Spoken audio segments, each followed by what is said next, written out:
Good morning, everybody. Glad to see folks here already. Everything is looking, boy, I tell you what, we got a lot of news to talk about today. But before we do that, we've got a really great guest for you. You're going to absolutely love this. We got the Bobo Slayer with us, one badass Marine ready to go. We got Ike McCorkle waiting in the wings, ready to jump in. So go on, fill up your cups, grab your pen and paper, get your questions ready to go, and let's do this.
Ike McCorkle, everybody. Good to see you here, man. Good to see you here. Thanks for coming. I appreciate you being here. Folks, let's get everybody give Ike an hoorah.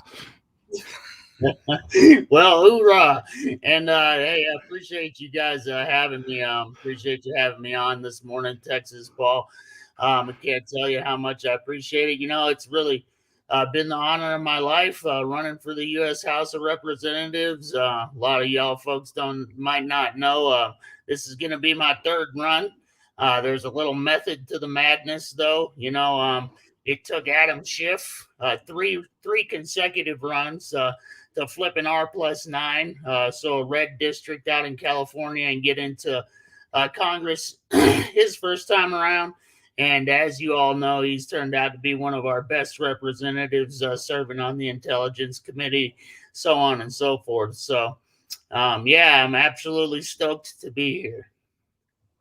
All right, man. I tell you, for folks, Ike is running in the Colorado's 4th Congressional District. If you haven't been following, I went ahead and pulled the map up there for you, Ike. If you're not familiar, I haven't been following Colorado politics. Colorado has been marching blue, just heading blue. It's been one of the great stories that we have had, one of the most positive lights that we've seen. They've got 2 Democratic senators. You've got John Hickenlooper and Michael Bennet. We've got a Democratic governor. Everything is trending blue in the state of Colorado. So these rural districts are not the strongholds that they once were. They just aren't. That's why Lauren Boebert, who's going to be your likely opponent, is fleeing her district. I mean, you've got some very liberal areas in Colorado's 3rd district. She damn near lost her last run against Adam Frisch. So she's thought that she could head over to the Colorado 4th district because Ken Buck's retiring, and she'd have a safe Republican. There's no such thing as a safe Republican seat in Colorado anymore. The only thing that worries me, Ike, and I want to ask you this: people, they heard about that straw poll. Yeah. Where Lauren Boebert came in 5th, I think it was. Yeah, but that straw poll was like friends and relatives and staffers. That was not. Yeah. She's out there fundraising her ass off, man. I mean, it's. Yeah, she's putting millions of dollars in the bank. And, that straw poll was your establishment Republicans, the friends and family of the candidates, just like you mentioned. And, yeah, but I want to harken back just a little bit on to what you said about, Colorado being a purple to shifting blue state. And it's really because of the amazing hard work that folks in the Colorado Democratic Party have done. Doing outreach to these rural communities and counties.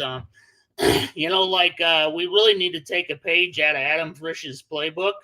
And, he came within 546 votes of booting Lauren Boebert out of Congress for good, which is what we're going to do here in November.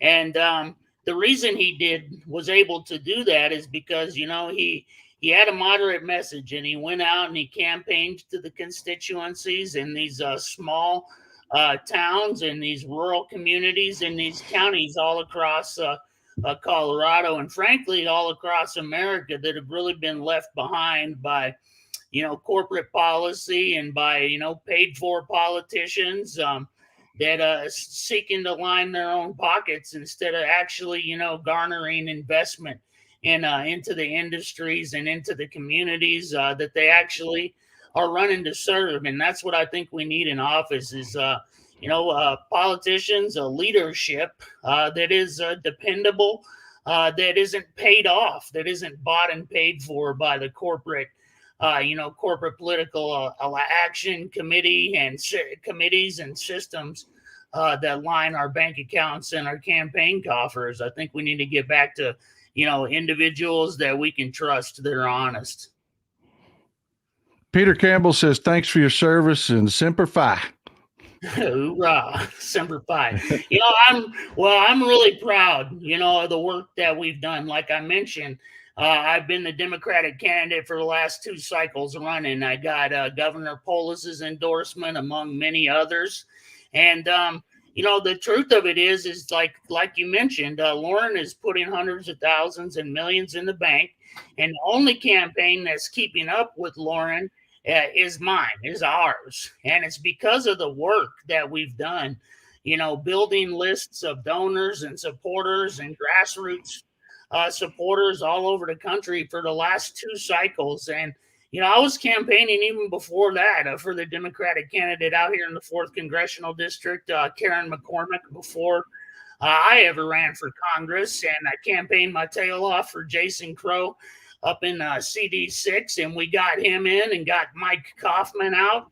And so, yeah, we have a ripe opportunity here to actually flip another congressional district blue. We take Adam Frisch's seat out in the 3rd. We take mine here in the 4th.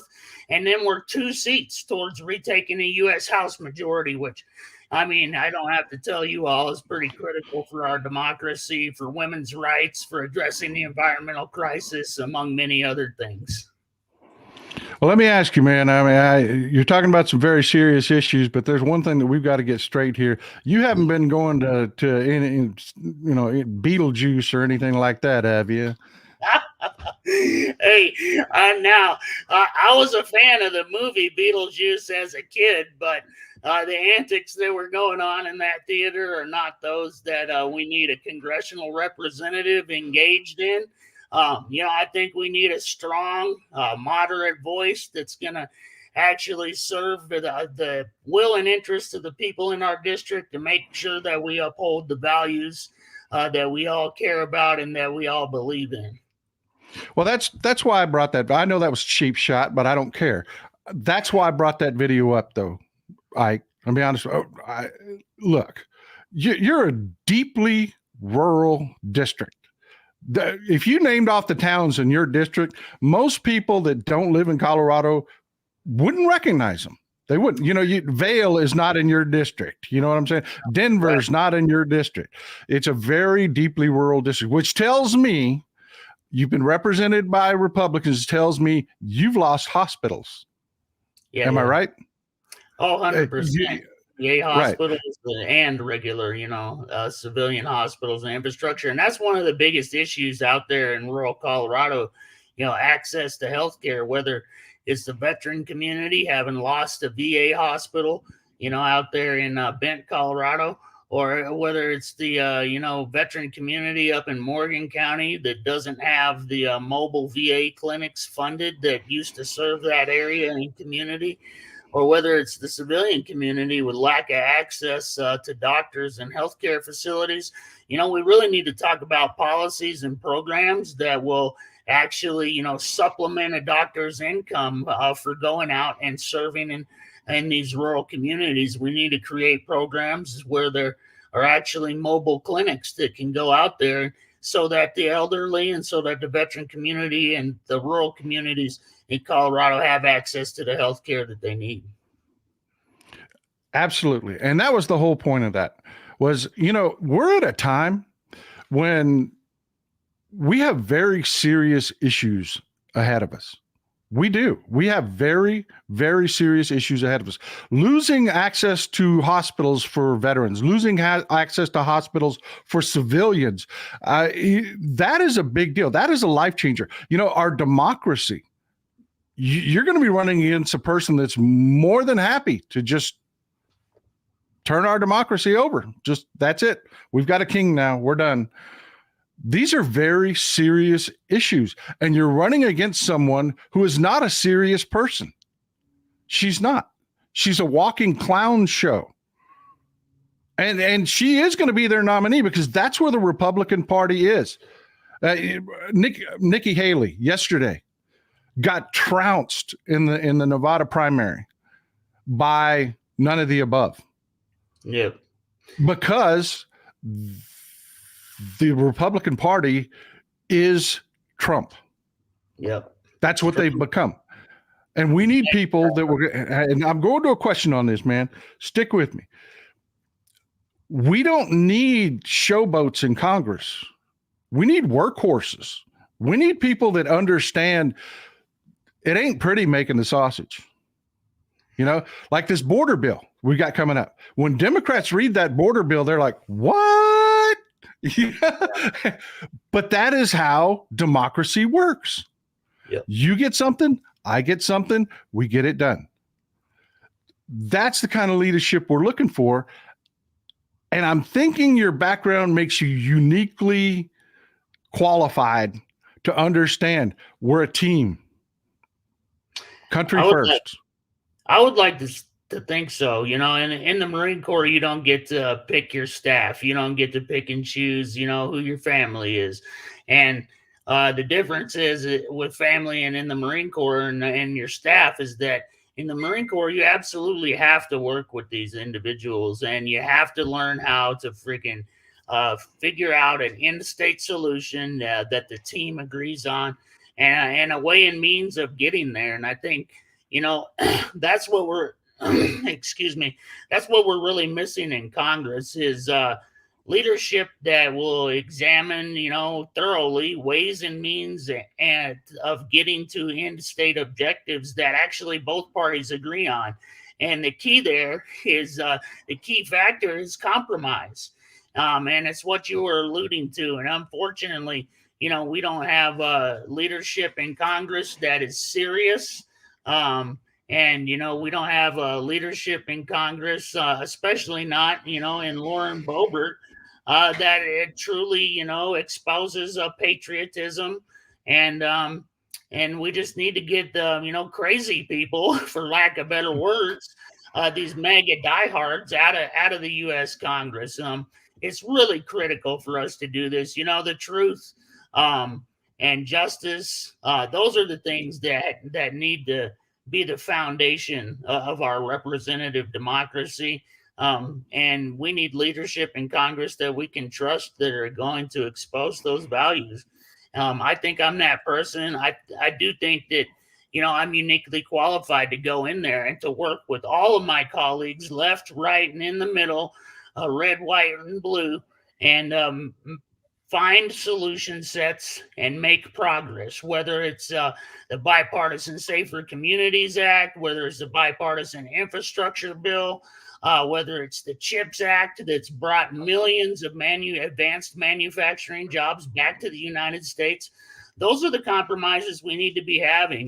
We need to be having a compromise on the border crisis and addressing the investment that needs to occur in the administrative processing system to get the cattle, the ranching community, the farming community, the labor that they need.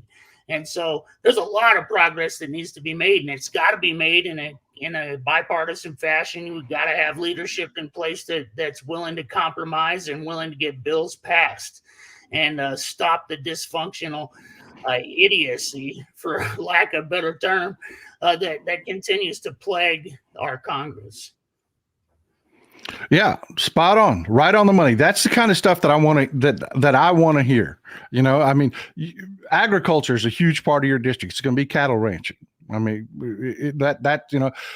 people don't understand. You get these morons that are new to politics, and it's a new sport for them. It's a new freaking hobby. And they hear these right-wing talking points, these MAGA morons hear these right-wing talking points, and they don't understand the issues. They don't understand that, you know what? If you want to take all the immigrants out of the system, fine. I hope you like paying $30 for a steak. I do. I hope you like paying $30 for a steak, because it's not going to be like it is now, where I can sit here and be a fat ass because I've got all the damn food I want. We're actually going to be competing for food price wise. These immigrants feed our country. They do. And we need to fix the system. So what did we do? We sat down. Langford from Oklahoma was supposed to be the tough one on the border, sat down for the Republicans, and Schumer sat down for the Democrats. They hammered out a bill that reduced the amount of immigration, net immigration, that reformed the amnesty system. And what did they do? They played games. They threw it all away. We gave them things they've been asking for decades, and for Trump, for games. And Congressman Nels said it perfectly. Well, we're not going to do this because that'll give Joe Biden a win. Right. I mean, the truth is absolute insanity. The truth is exactly, what Mitch McConnell said. And Mitch McConnell said that immigration bill died not because it was, an incompetent bill, not because it didn't address the issues, the labor issues that our cattlemen and farmers and ranchers face. It got tossed out because Trump wanted to be able to campaign on failed immigration and have a shot at beating Joe Biden. Well, he's not going to beat Joe Biden. And the thing of it is that, all these, representatives and senators have showed us their true colors, and they're not truly interested in doing the work of the people and making progress and putting legislative conditions in place that are going to, engender economic prosperity and opportunity right in their own districts' backyards. They're far more interested in towing the line and in identity, and partisan politics, and sucking one to the Democrats than they are in actually doing the business and the work of government, which is what we need people in office focused on. We're literally fighting to maintain and restore, our democratic system of government. Our constant democratically elected constitutional representative republic is not a joke. It's on the line in this election. And, I think that we stand a real shot at flipping a few of these districts, especially here in Colorado, blue. And so, yeah, I hope everybody on this show, and I'm not sure if I'm supposed to ask for contributions, but I hope everybody on this show will go to my website. We'll go to Adam Frisch's website. We'll look across the country at all these rural districts that we can win, and pitch in, make a contribution, because our democracy is literally on the chopping block in this election cycle. We need moderate voices. We need moderate voices that have the funding. We've raised $500,000 since Bobo decided to sign up and carpetbag into our district. We're going to hit $1 million before the end of the quarter. And just like Adam Frisch proved, these districts are competitive. We're going to do the outreach we need to do, and we can flip two seats towards retaking the U.S. House majority here in November. And it's because of the work that we've done over the past few cycles, building these amazing donor lists, and from the generosity of contributions from folks like the folks on this show today, watching, that can pitch in 5, 10, 20, or $100 to our 100% grassroots funded effort to get Boebert out of Congress. Yeah, Zuni's asking, are you part of Act Blue? Oh yeah, definitely. So if you go to Ike.Democrat, you can just Google Ike.Democrat. You'll find my Act Blue page very easily. It's on the website. There's a contribution link there. and all over social media as well. So we'll tweet that out right now, and we'll post it to our social media links as well. I'm sure Texas Paul's got the ability to drop it in a chat box or something here. Yeah. I haven't been on this video program before, but it's just www.ike4co.com. Ike4co.com.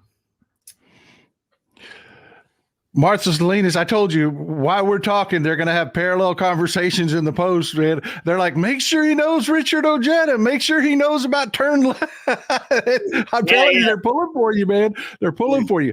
Look, I want to ask you some serious questions, though. I really do, because I mean, I want to put this in the terms of reality, because I believe you're going to pull this out. I do. I think everything's trending your direction. I believe you're going to pull this out. So let's play make-believe for a second. You are Congressman McCorkle, okay? And right now, yesterday, we had an Israel funding bill fail. Yeah. Defense funding bill fail because it was a stunt. Because Preacher Johnson is exactly like you're saying, is not serious about governing, is not serious about being Speaker of the House. It's all gimmicks. It's all games. They took and what was part of a compromise package. They pulled the one part out that they could run as a stunt, dare Democrats to vote against funding for Israel. And every major AIPAC, every major Israeli organization knows that this was a stunt, so that didn't hurt us. It failed. On top of that, we had, again, they tried to impeach Alejandro Mayorkas for no reason other than it's just part of this border stunt. It failed. You're now a congressman. What are your legislative priorities? Because we Democrats, I tell people this all the time. Republicans run their mouths. Democrats just put their heads down and work. You know, how do you feel about a Ukraine funding, Israel funding bill tied in with border security, tied in, a lot of people, they've got a bad taste in their mouth when they see the sausage being made. That's the sausage being made. That's democracy. Where do you fall in on that? I mean, are you willing to make those deals? Are you willing to reach across the aisle and say, look, I'm not crazy about your stupid idea. You want to build a wall? That's dumb. But if you'll let me have some funding to do what actually needs to be done, have your damn wall. I mean, where are you at on that? Hey, I think, just like President Lincoln was willing to compromise left, right, and in the middle to keep the Union together, I'm willing to compromise with anyone that's, serving in the U.S. Congress, because I think that's the task. I mean, that's literally what our job is. When we go to the U.S. Congress, we're not going there, to get brownie points. We're not going there to, for theatrics. We're going there to put our nose to the grindstone and get some work done that's going to garner investment in our districts, in our communities, advance our technology. I think those are the things that are really important. And so, my legislative priorities, some of which I've already mentioned, are going to be, directly tied to healthcare for the American people. We got to make it affordable. We got to make prescription drug costs. We got to get them down. And we got to have accessibility in rural communities. So it's going to be, veteran healthcare for our communities. It's going to be, national security. And that's something that you mentioned, funding, for our allies abroad. Absolutely critical. The Ukraine is the front line in the worldwide fight for democracy, without a question. Hitler didn't stop when he invaded the Sudetenland. And Vladimir Putin didn't stop when he invaded Georgia. He didn't stop when he invaded Chechnya. He didn't stop when he flattened cities and killed civilians in Syria. He didn't stop when he invaded Crimea or mainland Crimea. Mainland pardon me, or mainland Ukraine proper. And so, we have this tyrant, and we have to make sure that the Ukrainian military, that the Democratic Republic of Ukraine has absolutely everything it needs to defeat this invading tyrannical army. On the same note, we need to make sure that Israel has everything it needs to ensure that they can defeat these Iranian-funded terrorist armies all across the region. We see them, engaging via, armies like the Houthis that are firing missiles at commercial vessels and that killed 3 of our army soldiers in Jordan. Completely unacceptable, and we need a serious response to that, just like the measured response that the Biden administration has engaged in over the past few days, to ensure that that our interests and that our forces abroad, that our allies abroad, are protected. And the answer to your question is that I'll go into the United States Congress and I will compromise and make progress on funding bills with any representative, Republican, Independent, Democrat, to make sure that our national security interests, our economic interests, and our allies abroad are supported and defended in the way, in the manner that they should be. I want to get you. I'm 100% with you on that. I want to get your feeling on this. I just brought up an article. One of the things that the audience has been really concerned about is funding for Ukraine. And the Republicans, their fealty to Putin, their willingness to hang our allies out to dry, basically. Yeah. So I've assured them there are other avenues. There are things that we can do to ensure that we don't leave. One, Europe is stepping up big time. Yes. But this is something that the Republicans are going to absolutely lose their mind about. We've got an $8.5 billion arms deal for Greece. And, foreign policy being what it is, that means we've got to have somewhat of a mirror bill for Turkey, because those two are at each other's throats all the time. And to keep everybody calm, we don't favor one over the other. But to help fund Ukraine, the President Biden has tacked on some goodies onto that $8.5 billion defense package, using the excess defense articles powers that the president has. He's included 3 of these protector class patrol ships. He's declared them. I saw some of these moored down at the Coast Guard station. The wife and I just took a cruise. We were driving by these are badass little boats. They really are. They're not armored. They're not armed so much, but they are fast. They're very shallow draft. Greece wants some of these patrol boats, so we gave them 3 of these patrol boats, protector class patrol boats, and then we gave them. We're going to tack onto for a freebie, so that the Congress can't scream about how much money is being spent. They revalued them 2 C-130s, not spookies, just regular C-130 transports. We're going to give them 2 C-130s, about a dozen Pratt & Whitney engines for P3s, and about 40 Bradleys. We're just going to add in as a gimme on the end of that $8.5 billion defense package.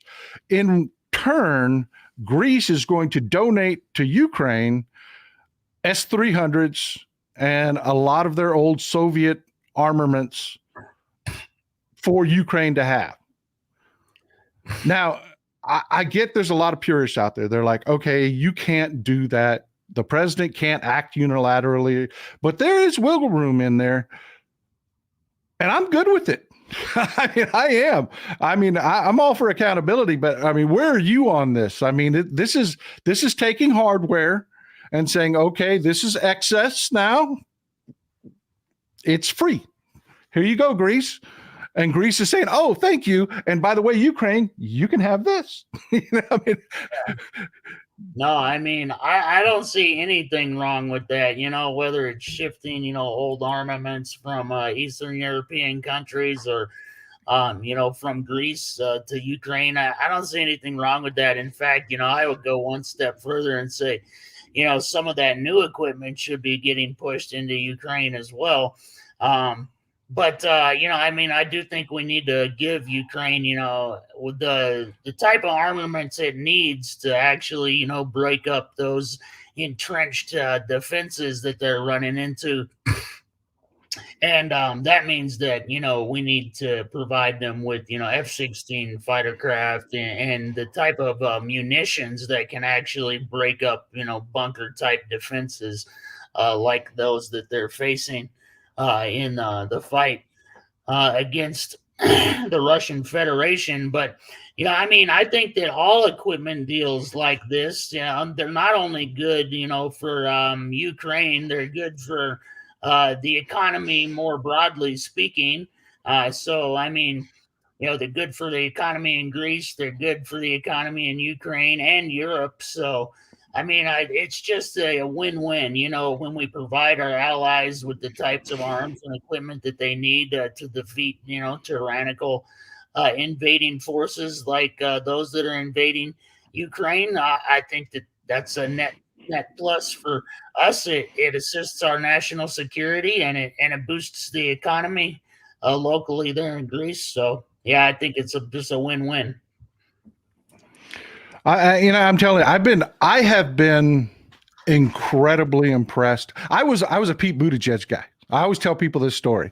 I was a Pete Buttigieg guy. I was a Mayor Pete guy going into the primary. Are you familiar with the Ride or Die? I founded a movement called the Ride or Die Democrats after 2016. Give you an idea. All right, folks, let's see the hearts and skulls. Show them who's the Ride or Die Democrat.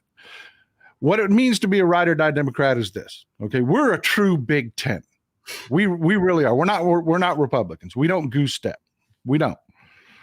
We have very liberal people in our party. We have very conservative people in our party. We are a big party. You fight for your beliefs. If you're a Ride or Die Democrat in the primaries, you slug it out for what you believe in. But once that primary is over, you walk in to that booth and you pull the lever for the Democrat. And then after that, you keep fighting for what you believe in, man. You keep making the phone calls. You do what you need to do. But we don't split our vote. We don't any of that crap anymore. No more 2016s at all. So one of the biggest things that got people was Kristen Sinema.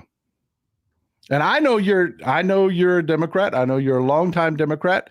But every time I introduce someone on this show, the questions flood in. Oh, this isn't another Sinema, is it? This isn't. Put their minds at ease, my friend. That yes, you're here and you're here to stay. You are a big D Democrat. Oh, I'm 100%, a big D Democrat. I've been a lifelong Democrat. I mean, voted for Al Gore in my very first election.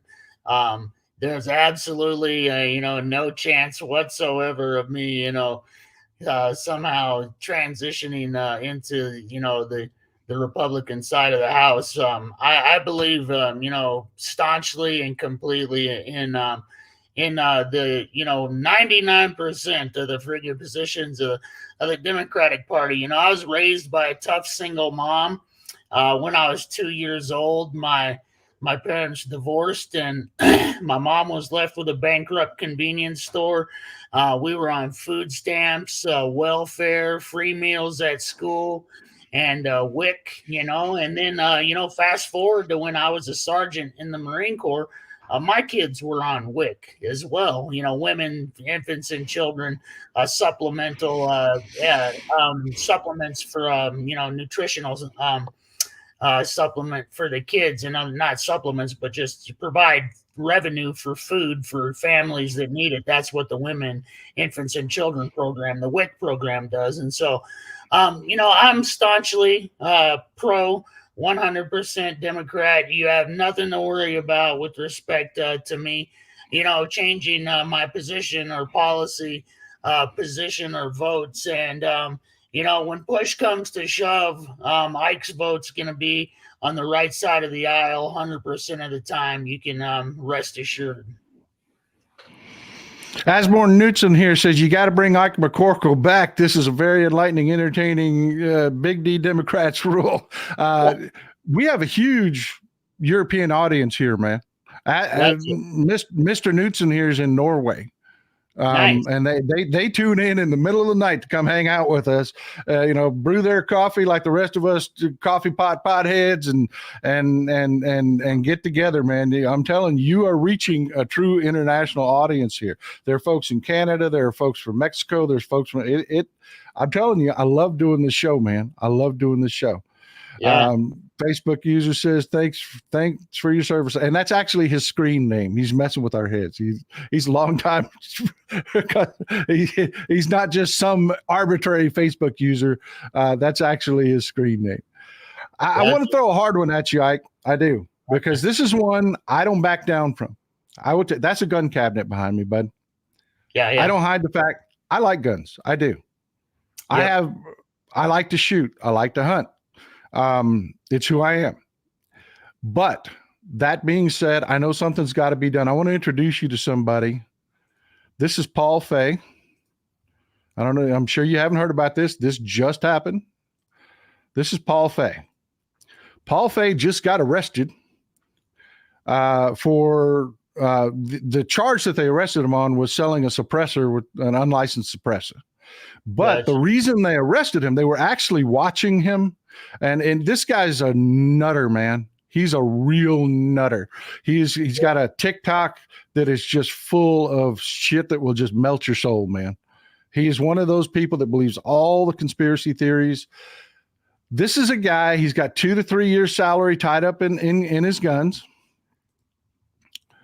and believes all the crazy conspiracy theories. They were watching him. You know how this works. I mean, they don't immediately, just because you try to sell an agent an unlicensed suppressor, they don't immediately slap the cuffs on you. They watch and listen and pay attention. Well, they had to stop. They had to reel that fish in because he was getting in touch with the North Carolina Patriot Party and some militias out of Kentucky and Tennessee. And he was planning on going down to the border to stop the invasion. He had been doing some research on a building that would give him some good elevation. He was going to go down and shoot immigrants crossing the border. So they had to pick him up. Now, look, man, I like my guns. I do. I really do. I like shoot. I do, man. And I are you an AR-15 or AK-47 guy? They're never either one. Yeah, 100% AR. I love it. I prefer a piston-driven, AR. So, it has some similarities to a traditional Kalashnikov, but I'm definitely an AR guy. I like the new. Yeah, HK took an AR-15 and they made it. You know damn well they made it an AK when they put the piston-driven system in it. Yeah, I like the AK Operators Guild. I like to watch those guys. You take an AK-47, throw it in the bottom of a pond for 3 months, pull it out, and you can just empty the magazine without cleaning it. I'm an AK guy. Gotcha. But all that being said, I don't carry my guns, dude. I don't carry my guns in public. I don't believe in that. This guy said things that when I was growing up, my access to guns were through my father. Yeah. They were under lock and key. This guy had what he called his war room, which was just AR-15s, several years salary and AR-15s all over the walls. He invites people in. He's showing everybody, talking about his crazy freaking ideas. And I get it. We've got to do something because there's a lot of these people out there, man. There are. Yeah. And I'll be honest with you. I don't know the answer. Yeah. I don't. I'm not comfortable with some of them, like having guns. I mean, I was watching one of these shows where they interview, Trumplicans outside of some of his rallies. And one of them even said, well, I don't, well, there's some people that shouldn't have guns, and it's like, well, yeah, there are definitely some people that shouldn't have guns. I mean, that's just the facts, right? I mean, we know that because there's some people that go out there and they, go postal and they kill innocent people with guns. And so that right there, that by itself tells us that there's some people out there that shouldn't have guns. Now, my son was in school, in class, when the Stem Highlands Ranch shooting happened, a few doors down. I was at Candice Tabaka's campaign headquarters up in Denver. I had dropped my son in school, gone up there to do a little campaigning. And I got this notification buzz on my phone, right? And I looked down at it, and it says, shots fired, Stem Highlands Ranch. And stay out of the area. And that's the only, only thing I could do is just pick my phone up and drive towards the area because I knew my son was in that school. And, no that parent, had to be terrifying, man. That had to be terrifying. Yeah, it was extremely terrifying. I mean, especially having, being a combat Marine, having seen some of my, fellow service members, my fellow Marines, being shot by these weapons. I know exactly what they do. And to think that my son might be the victim of that was extremely terrifying. And no parent should have to fear that, dropping their kid off at school. No child should have to fear going to school for that matter. And, I think there's a lot of things that can be done, especially if we approach it in the right fashion. So, for instance, like we have to have bipartisan support for whatever bill we're going to pass. We got to floor it in the Congress. We got to get bipartisan support. And we got to pass the bill. That's the end state. And so when I think about how we accomplish that, I think, well, okay, then these bills need to be simple. They need to be line item in nature. The first thing that we need to do is address the National Safe Storage Act, because every day in the United States, kids accidentally shoot each other. Every day in the United States, somebody commits suicide with a firearm that they have access to that doesn't belong to them. And so if we want to reduce school shootings roughly by more than 70%, because more than 70% of these school shootings happen for one reason, and it's because kids have access to improperly stored firearms. And so if we want to reduce school shootings by 70%, we want to make it so kids don't accidentally shoot themselves in their homes. And we want to reduce, access so that suicides can be reduced. There's one simple bill that we need to pass. It's a National Safe Storage Act. It's on my platform. We need to pass that line item bill, and we need to make sure that it includes a federal funding, a subsidy for every single firearms owner in the United States to purchase a safe. And we make safe storage the law, and we could immediately reduce, firearms injuries in the United States pretty significantly. And then we'd have a step in the right direction that had been taken, just like the bipartisan Safer Communities Act, was a step in the right direction. And we need to take every single step that we can possibly take in that direction. Every opportunity that presents itself, we need to take those steps in the right direction towards, putting legislation in place that's going to set the conditions that'll reduce firearm injuries in the United States.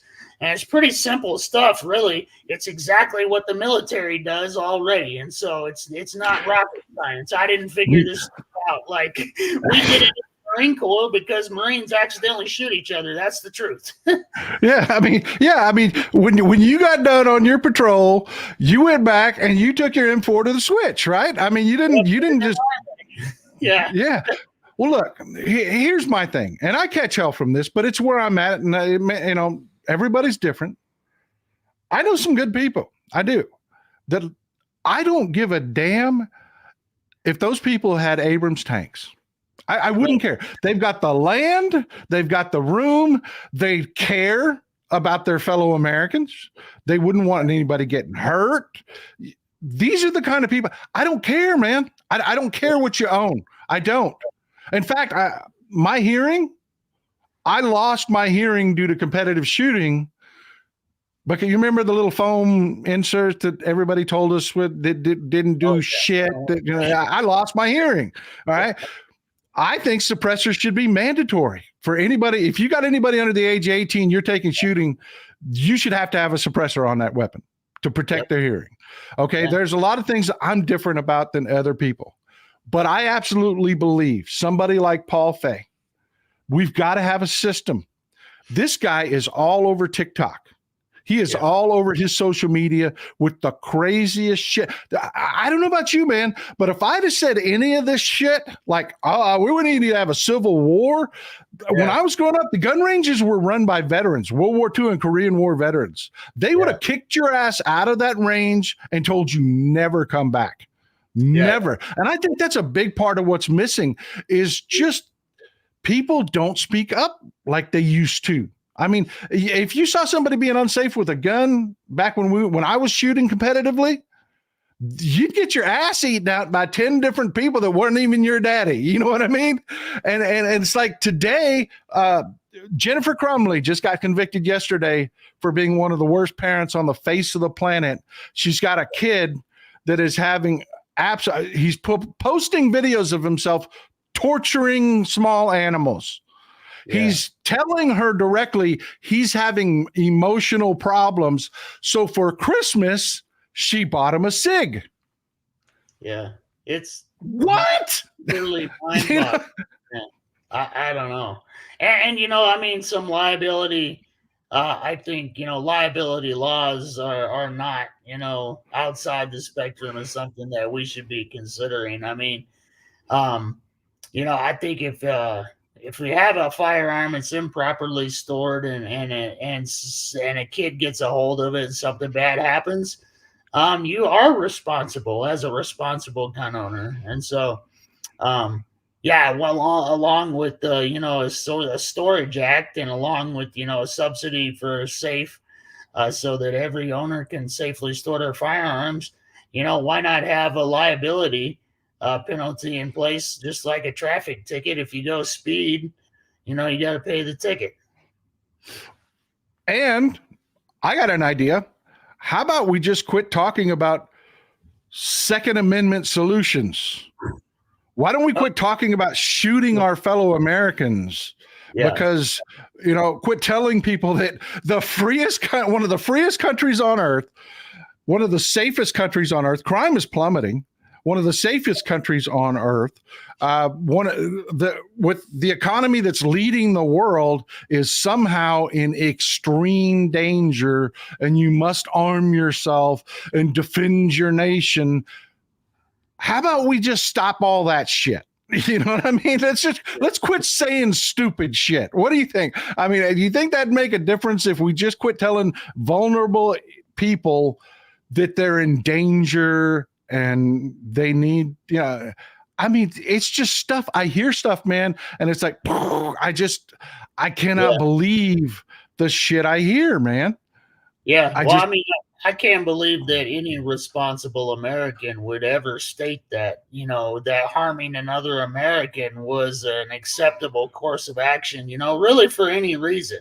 I mean, so I've been told that directly, that we need a civil war, and like what I like to, bring folks to recognize is just like, look, I've been in countries, I've been in the Balkans when, there was genocide happening, when, the country was at civil war, when neighbors were in fact killing each other, and it's not pretty, and we don't want that here. And there's really absolutely no justification or any threat or any circumstance that would actually justify the exchange of violence between Americans. It's just utter man.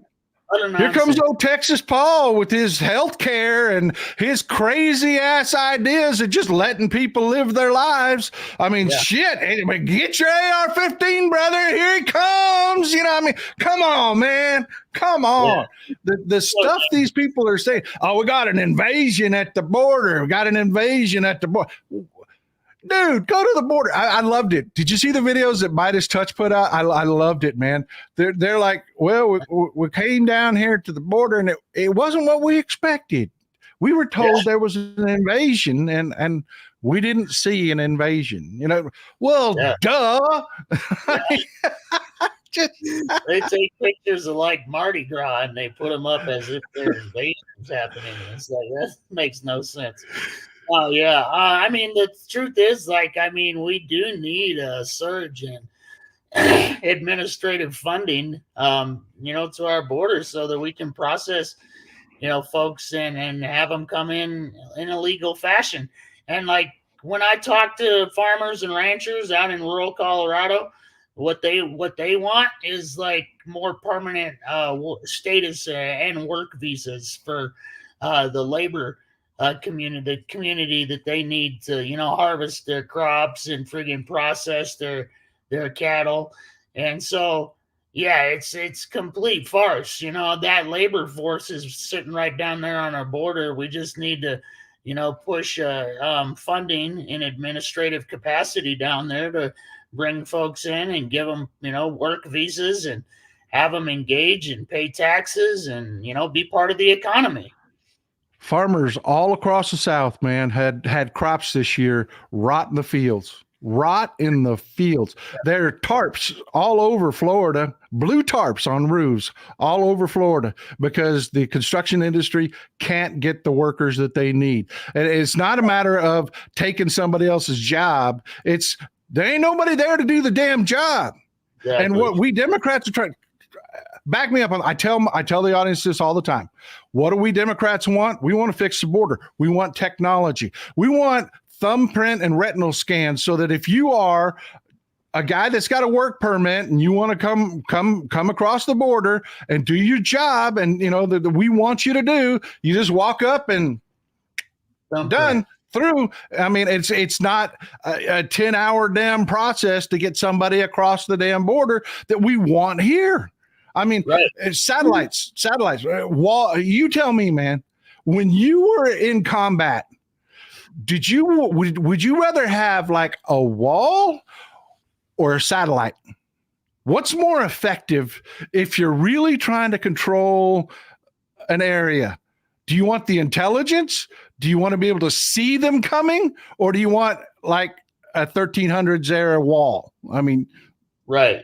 And I think the other thing is we have to just take our values into consideration. Like, do we want to build a wall and trap these people in the desert with zero water so that they, you know, starve to death or die of thirst?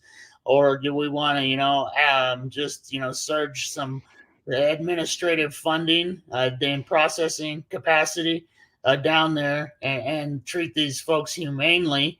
And then lo and behold, you know, our cattlemen and our farmers have the labor force that they need. I think it's just a question of keeping with our American values, doing the right thing. Well, look, man, I grew up in South Texas, and it is primarily Hispanic. It is. The numbers are different because Hispanics don't fill out census cards. They don't. Right. They don't. And if they're here without having finished their processing and whatnot, they damn sure don't fill out those census cards. They don't. But it is predominantly Hispanic. And I'll tell you, man, that is where you want to live. Those are the neighbors you want. I'm telling you, they're the kind of people, if you're out working on your car, they will come up to, hey, what you doing, man? And, you know, this, that, the other, and they'll be under that car working on the car with you, brother. I mean, it's just because they're your neighbor, and you know, it's just the way they feel. It's the way they act. They're the best damn people in the world. They really are. And these racists that are like, I ain't gonna learn to speak no Spanish. Right. Well, man, all over the damn world, you have traveled. You know this. Languages aren't really hard to pick up when you're immersed in the language. You know what I mean? This isn't a big deal. We're not going to lose our American identity because some of us start speaking a little bit of Spanish. You know what I mean? It's the fears that these people have versus the benefits. The benefits. I mean, we're an aging population, Ike. Right. And I mean, the benefits they bring are countless. I mean, they're not, and they're in keeping with American values. I mean, just like you said, these are the honest, God-fearing, most hardworking people you could possibly, find, and the best employees, for our businesses. So, I mean, it's something that we definitely need to take into consideration. It's not just down on the border. Come up here to the 4th Congressional District, Colorado, and fully, more than 21% of the population here is Latino. So, we're going to be, having a voter registration drive in the Latino community. And those are our brothers and sisters. They're our neighbors. They go to school with us. Like, there's no room for racism. There's no room for hate in the United States. And they'll do jobs, man. They will do jobs that you cannot, I don't care how much you're paying, people will not show up for. If you go to like meat packing in this area, a meat cutter actually makes pretty decent money compared to the average wage. And just north of here, there's a bunch of poultry products. Tyson used to be centered down. Pilgrim's Pride used to have big facilities here. Meat cutters actually made pretty decent money, but those facilities were full of people with somewhat suspicious papers. They were because it's a hard job. Definitely. You're standing in a cold facility on your feet all day. You're working with sharp ass knives all day. The smell isn't great. It isn't. It is not an extremely pleasant job because, folks, I'm going to tell you this. What comes through a meat packing facility, they have to reject some of it. And what they reject, you don't want to look at. Yeah. You do not want to look at. And these folks just handle it. They do it. And damn it, man, give them some respect. That's what pisses me off the most about this is see these idiots. We're going to go down to the border and we're going to stop this invasion. No, you're not. No, you're not. Because I promise you, I know these people. If they really wanted to invade us, they'd kick your stupid ass. I mean, these are people that work hard. Show them some damn respect, man. Mexico's one of our best trading partners. I think they're number one right now. Yeah. They're our number one trading partner. Our biggest show them some damn respect. And our biggest, labor exchange partner. With respect to the jobs you're talking about, right up in my district in Greeley, we have these meat processing and packing facilities, and we need that labor force. And to reject them is just I don't know. It's the definition of insanity, if you ask me. So yeah, I mean, these jobs need to be filled. There's good people there to fill them. We're killing bills that could provide, our industry with the labor that it needs, because of partisan politics and identity politics. And it's unfortunate, and it's definitely not the leadership or the characteristics of the leaders that we need in Washington. We need folks in Washington to make progress, not to just get into, measuring contests with the other side. We need folks that are focused on getting work done for the American people. And I think that immigration is part of that. It's the legislation. And that's what we Democrats are trying to do down at the border. Technology to vet it. We got a troll in there. Only if they're legal. It's like, well, how do you make them legal if you can't process their application? Exactly. Because we need the technology to catch up with this century. That's what we Democrats are trying to do. Let's Fix the damn system. Let's quit trying to fit. I love that old Japanese adage, fix the problem, not the blame. Yeah. And that's what we Democrats are trying to do. Just stop killing bills to friggin', toe the line for your deity or for, Trump, and actually get some bills passed that make sense, that are going to bring in the labor force that we need. And there you go. You've done it in a legal fashion. That's a catch-22 right there. Of course, we want to do it in a legal fashion. That's what we've been saying this whole time. We want to surge funding for administrative capacity to process the labor force that American industry needs on the ground right now. We got a question for you, Ike. Pete Campbell, he's great, one of our OG original audience. Back when I only had 35 people watching. Pete was one of them, man. He says, Ike, if I can ask, what was your MOS? How will it help shape your new job in Congress? Please remind us how to support your campaign. Got it. Well, supporting the campaign is pretty easy. You can just type in give.ikeforco.com, or you could just go to IKE4CO.com, ikeforco.com, and make a contribution right there from the web page. My MOS, I started off as a 0311 as a rifleman. In my first enlistment, went through an advanced machine gun leaders course, and taught heavy machine guns at Amlock at the infantry school. I did 3 deployments to the Balkans, to Panama, and to the Mediterranean. But served as a heavy machine gunner, a rifleman, and a reconnaissance Marine. So 0311, 0321, 03. Force Recon. Yeah. And then eventually, after 12 years, I was a gunnery sergeant, 0321, 0369 as well. And wound up getting commissioned demoted to second lieutenant from gunnery sergeant. And so, wound up 0302 and 0402 as well. So logistics. I'm dying to know this. Do you get to keep the gunny title, even though you promoted? I think so. Do you get to keep the gunny title? I still keep it. It's the one I'm proudest of for sure.